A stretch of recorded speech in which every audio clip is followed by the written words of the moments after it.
So it seems to be true nowadays more than ever that there are just too many different ways to study for the ACT exam. You can get a tutor, you can read a book, there's a number of other things you can do, and finding the best way to study for the ACT is very important. And why is that important? Because you're a busy high school student, you have a limited amount of time, you're taking AP classes, you're challenging yourself, you're probably in some extracurriculars, and you need to find the most efficient way to improve your ACT score. So in this video, I want to discuss what are all of the ways to study for the ACT, what are the pros and cons of those different methods, and what you should be doing to get the most ACT score improvement in the minimal amount of time.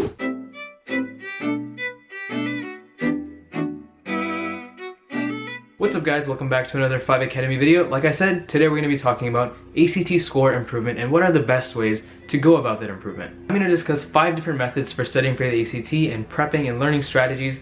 I've used all these methods and I've seen how they work, what are the pros and cons of all these methods, and how different combinations of them can really help you make the most improvement possible. Also, make sure that you guys stick around until the end of the video because my last 2 tips are my favorite. So without further ado, I want to get into the 5 methods. The first is to read an ACT prep book. There are tons and tons of ACT prep books out there, from the Kaplan books, Princeton Review books, you have the official ACT prep guide, and you have tons of others. I've even made a video just about these books and what they are and what are the best books to go about using and reading.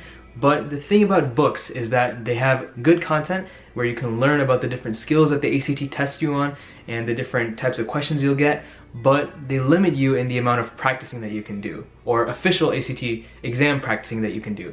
The only book that has sufficient practice built into it is the official ACT prep guide, and this is superior to all other practice books because it has official ACT tests. But most other books are just focused on learning concepts, on learning strategies, and learning ideas and how the ACT test works. They're not as much focused on getting the practice. See, the thing is, the practice is where you make your money. That's where you actually see how well you've learned those skills, how well you've learned the ACT test and prepped for it. And if you're not putting enough time and putting most of your prep time into practicing as opposed to just reading books, then you're gonna have a hard time on testing because you're not used to the test and how it works and actually applying those skills that you've learned in your reading. So reading works and reading is great, especially if you're using some of those books that I mentioned in the other video. I'll link it in a card somewhere up here. But make sure that you're putting enough practice and enough time into actually simulating the test environment, timing yourself, and seeing how you do. Alright, the second way to study for the ACT is to get a tutor. Now, tutoring is really good if you are trying to learn from someone who is accomplished and has made a lot of ACT score improvement. Someone who you see has done well on the ACT test and that you want to replicate. It's really simple, just make sure that the person that you're getting tutored by is qualified. You don't want to put hundreds and hundreds of dollars into a tutor that isn't really motivated to teach you or isn't really motivated to help you improve on the ACT, especially if they are someone who hasn't really improved themselves that much. So make sure that your tutor is qualified and that they're willing to help you do the prep. The third method to study for the ACT is to take a course. This is the least recommended method because a lot of these courses are extremely expensive. While they do provide a good amount of content, a lot of it is not official ACT prep content, so you don't really know what you're getting compared to the real ACT exam.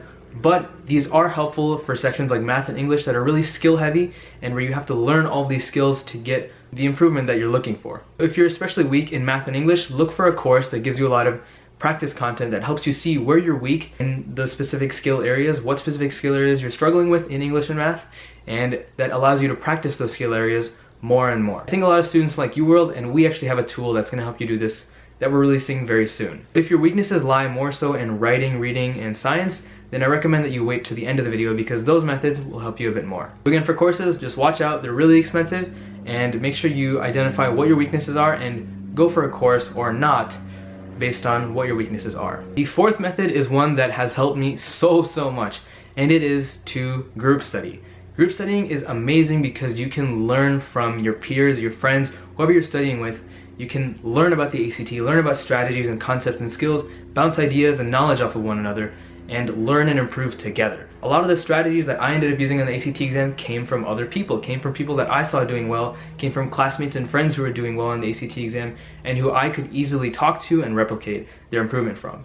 So how exactly does a group study work? Well, one thing that you can do is you guys all take a practice test. It doesn't have to be together, but once you're done taking the practice test, you grade it and score it and go through that practice test and look at each individual question that you guys got wrong, discuss it, discuss the skills being tested, how that question works, how the section works, how that passage works, if there is a passage, and you really dissect the exam and learn as much about it as you can just by talking about it with your peers.